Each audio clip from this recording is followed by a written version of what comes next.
उफ, किसी आंटी ने ये फ़ोन रिपेयर करने के लिए मेरी मोम को ही दे दिया। सबसे पहले मैं आपको बता देता हूँ, मैंने फ़ोन रिपेयर की कोई शॉप नहीं खोली हुई है, इसलिए प्लीज़ हमारे घर कोई भी फ़ोन रिपेयर या फिर ऐसे वैसे इक्विपमेंट हमारे घर मत भेजा करो, please please please, I request. Anyway, तो चलिए इसे रिपेयर करने की कोशिश करते हैं। आंटी ने कहा है इसमें वॉइस नहीं आ रही है, आई मीन साउंड नहीं आ रहा है, तो इसको खोल के देखिए। इसके अंदर तो स्पीकर ही नहीं है, ये एक बार खुला हुआ है, आई मीन कई बार खुला होगा। मैंने फ़ोन रिपेयर करने की कोई शॉप तो नहीं खोली, इसलिए मेरे पास कोई भी स्पीकर नहीं है। तो चलिए हम इसके अंदर एयरफोन का ही स्पीकर डाल देते हैं। एक बात बताओ तो यादों में मरते हो please listen the sound, you can see.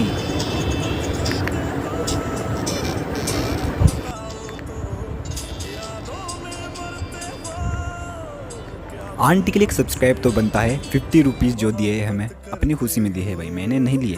ओए हेलो, लिसन टू मी। ऐसी सस्ते जुगाड़ वाली वीडियो देखने के लिए लाइक तो जरूर कर देना। क्या